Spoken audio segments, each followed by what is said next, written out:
Hola, ¿qué tal? Yo me llamo Iván, soy estudiante de segundo semestre en la Universidad de las Américas Puebla y esta vez vamos a hablar sobre las metas internacionales. Las metas internacionales son objetivos que se pusieron dentro de las carreras de salud que principalmente son manejadas por las profesiones de enfermería. ¿Por qué? Porque somos más que nada la profesión que más convive con el paciente. Y estas se hicieron para generar una mejor atención en todos los pacientes y en todos los lugares. Son objetivos que se buscan a nivel internacional para poder optimizar la atención de nuestros pacientes. Cada una se centra en diferentes objetivos y las vamos a hablar a lo largo de este video. Primero tenemos la atención de la identificación correcta y después son más metas. En total van a ser 6 metas las que vamos a manejar y vamos a hablar de ellas a lo largo de este video. Acompáñenme, por favor. La primera meta va a ser la identificación correcta del paciente. Esta se busca más que nada para que los procedimientos se hagan en el paciente correcto y de la manera correcta. La identificación del paciente se hace en muchos momentos. Desde el momento en el que llega, en los procesos de admisión del paciente que verán más adelante, hasta el momento en el que sale de la institución, y hay muchos momentos en los que las vamos a hacer. Uno de los principales es la pulsera o brazalete. En este caso esta no es, pero es una presentación de cómo sería una pulsera o brazalete. Esta se tiene que colocar principalmente en la mano derecha, de no ser posible se puede poner en la mano izquierda o en alguno de los tobillos, y en esta pulsera se tienen que poner diferentes datos. Los más importantes van a ser el nombre completo del paciente, su fecha de nacimiento y su número de seguridad social o el número del seguro. ¿Por qué? Con esto vamos a poder identificar a nuestro paciente fácilmente y vamos a evitar la confusión si lo identificamos por padecimiento, por número de cama o otras formas. Por eso es tan importante. Esta solamente es una parte de la identificación. Es muy importante antes de cada procedimiento que se va a realizar, llámese quirúrgico, clínico, medicación, de rehabilitación, de cualquier tipo de tratamiento que se vaya a aplicar en el paciente, se rectifique su identificación. Se tiene que volver a revisar los datos, que es la persona correcta, tienes todos sus datos bien y en orden. Esto nos va a dar la indicación de que es el paciente que necesita ese tratamiento. Otro momento en el que vamos a necesitar la identificación del paciente va a ser para la colocación de soluciones.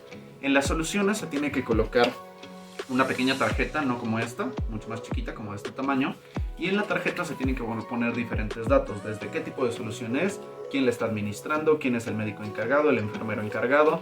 También se tiene que poner el nombre completo del paciente, se tiene que poner su fecha de nacimiento, y bueno, esos son los datos que se tienen que poner más que nada. También, además de estos dos momentos, también es muy importante la tarjeta de cabecera. Cuando nuestro paciente está hospitalizado, casi nunca se le va a tener que mover de cama. En algunas situaciones sí, pero casi nunca no. Entonces, de no ser necesario que se mueva de cama o que se esté moviendo, se coloca una tarjeta de cabecera.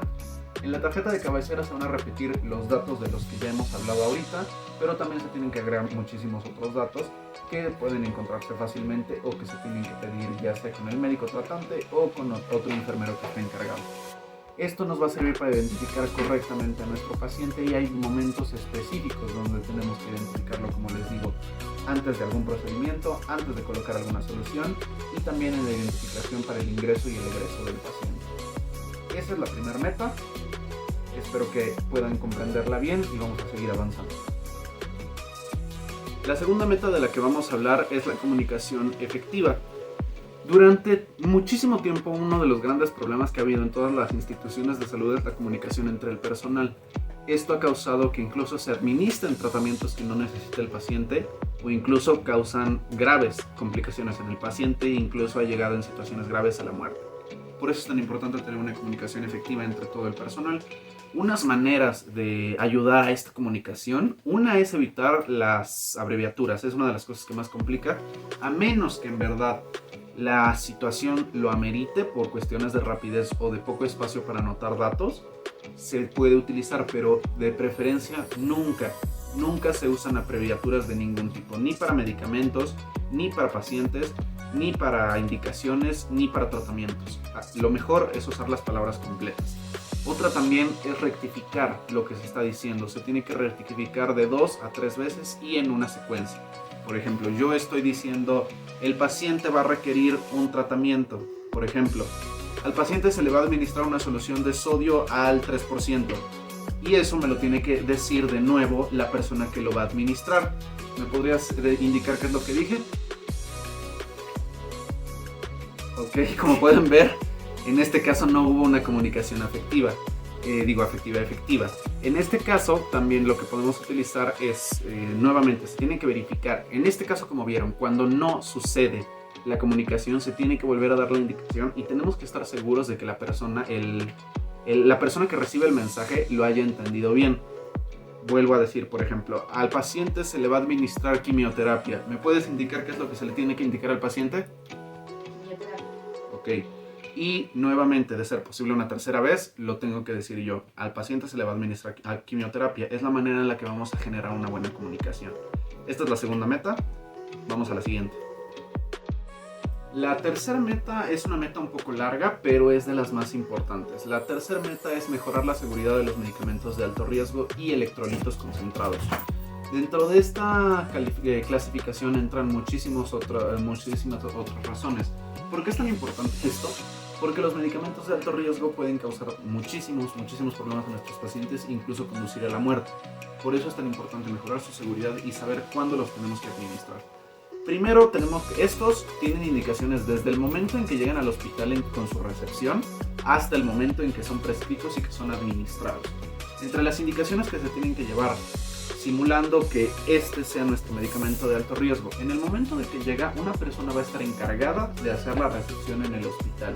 Y esta persona tiene que asegurar el medicamento bajo llave y asegurarse de que no cualquier persona tenga acceso a él, simplemente las personas que estén cualificadas dentro de la institución.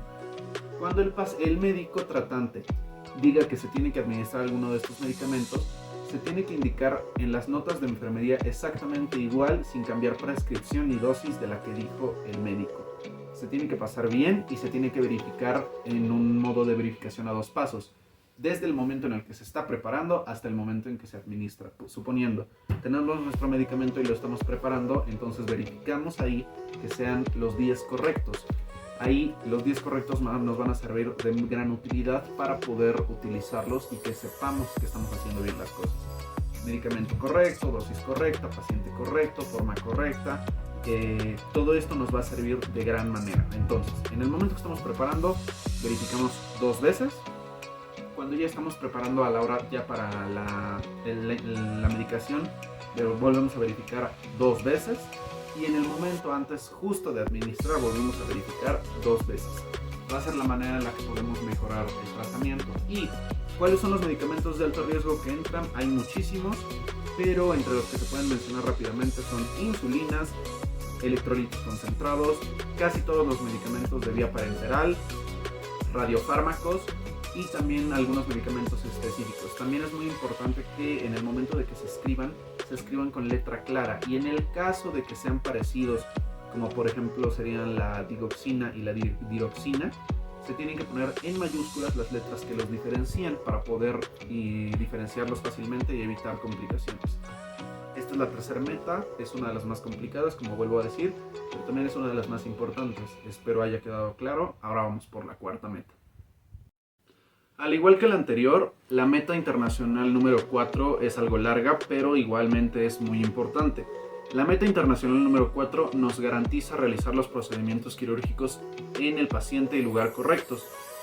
Esto se debe principalmente porque en el caso de que no se haga esto de manera eficiente, obviamente se va a causar muchos problemas en el paciente, y esto sucede principalmente por 3 razones. Falta de participación del paciente para el marcado antes de la cirugía, de comunicación deficiente entre el equipo y también falta de protocolos de verificación en el procedimiento. Para garantizar que esta meta se cumpla necesitamos de 2 herramientas. Hay muchas, pero hay 2 principales: el protocolo universal y la lista de verificación. El protocolo universal nos va a servir más que nada para saber que estamos haciendo bien las cosas, y se conforma por 3 habilidades que se tienen que hacer.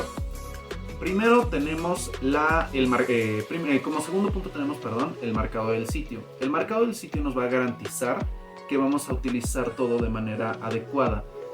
¿Qué tenemos que hacerlo? Tenemos que marcar los cortes que se tienen que hacer superficialmente en el paciente para poder garantizar que el procedimiento se va a hacer de manera adecuada. Además de eso, también tenemos que garantizar que todo va a salir bien. ¿Cómo lo podemos hacer? Se tienen que ver de manera clara todos los marcados que se tienen que hacer. Dependiendo del procedimiento que se vayan a hacer, se van a indicar y después de eso se tienen que marcar. Después de eso se tiene que hacer, antes de eso se tiene que hacer también la verificación del proceso antes de la cirugía. Esto se tiene que hacer con el paciente todavía consciente y tenemos que estar seguros de que el paciente sabe bien el procedimiento que se le va a hacer. En algunos videos más adelante van a poder ver cómo se verifica con el paciente que sabe el procedimiento que se le va a hacer. Supongamos, al paciente se le va a hacer una cirugía por apendicitis, ¿de acuerdo? Entonces el paciente tiene que estar seguro cuál es la razón por la que va a entrar al quirófano, por ejemplo. Suponiendo que hubiera una paciente aquí, disculpe paciente, ¿usted sabe cuál es el procedimiento que se le va a realizar? Apendicitis. De acuerdo, entonces así podemos garantizar que el procedimiento es correcto y viendo con lo anotado que está en las hojas. Por último es el timeout. El timeout o tiempo fuera es el tiempo que designa el cirujano antes de la cirugía para verificar que todo está bien. Minutos antes él lo va a designar, se toma unos minutos para ver que todo está en orden, se verifica todo y entonces se puede hacer el procedimiento.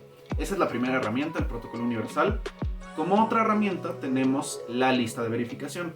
La lista de verificación son una nota que nos va a servir para saber que todo está saliendo como debe de salir. Tenemos que indicar todo lo que va pasando antes, durante y al terminar el procedimiento, las complicaciones que hubo y todo esto. Esto nos va a servir para indicar que todo salió bien y en el caso de que no haya salido bien, podemos saber qué fue lo que salió mal y desde ahí trabajarlo. Entonces, estas son las dos herramientas que nos van a servir muchísimo para garantizar los procedimientos quirúrgicos en lugares adecuados y de manera adecuada. La quinta meta se llama se le denomina reducción para disminuir las infecciones nosocomiales. ¿Por qué? Las infecciones nosocomiales es uno de los graves problemas que tienen los hospitales y de no cumplir las normas indicadas, el paciente puede tener muchísimas complicaciones. Por eso es tan importante buscar cumplirlas. ¿Cómo vamos a cumplir esta meta? Primero tenemos que realizar los procedimientos de lavado de manos en los 5 momentos que ya conocemos. Eso se tiene que cumplir sí o sí para que pueda haber un buen aseo del paciente. También es importante reconocer que todo lo debajo de la cintura se considera elemento sucio y se tiene que volver a lavar. Entonces, cuando nosotros estamos en el hospital y estamos de una manera, ya estamos lavados para hacer algún procedimiento, en el caso de que las manos sean bajadas a la altura de la cintura o más abajo, se denomina como sucio, entonces se tiene que volver a lavar para poder designar y hacer el procedimiento de manera adecuada. Igual en las camas, cuando llegas a poner las manos por debajo de la cintura a la altura de acomodar la cama, es muy importante cumplir esta meta. Además de esto, es importante que los responsables de los servicios, ya sean enfermeras o médicos, estén verificando que los procedimientos de aseo se estén cumpliendo. También de esto se tiene que ventilar el aire y una de las cosas también más importantes es ayudar a que el paciente entienda la importancia de que el lugar se encuentre lo más limpio posible. Esto va a ayudar muchísimo. Si los familiares y el paciente entienden esto, realmente la meta está prácticamente del otro lado, siempre y cuando el personal de salud cumpla los momentos en los que deben lavarse las manos y hacer los procedimientos de manera estéril. Después de esto, de la quinta meta viene ya la meta 6, la cual explicaremos en unos momentos. Como sexto punto es evitar en lo posible las caídas dentro del centro de salud. Acá es obvio que una caída va a dificultar mucho la atención del paciente, entonces por eso es tan importante atenderlas. Entonces, tenemos 4 puntos los cuales nos van a ayudar mucho. Primero es realizar la valoración para identificar el riesgo de caída y vamos a poder calificar dependiendo del nivel en el que queda nuestro paciente en 3 niveles. Nivel rojo, amarillo o verde. El amarillo es poco nivel de riesgo, el verde es nivel de riesgo medio y el rojo es alto riesgo. Dependiendo de esto va a ser las limitaciones y las precauciones que vamos a tomar con nuestro paciente. Como segundo punto es utilizar diferentes medios de comunicación. Sí, tenemos que hablar con el paciente, claro que sí, y de ser posible con la mejor comunicación posible, pero además de eso también tenemos que usar otros medios de comunicación como la vista para ver qué tan bien está el paciente, qué tan consciente, qué tan equilibrado está.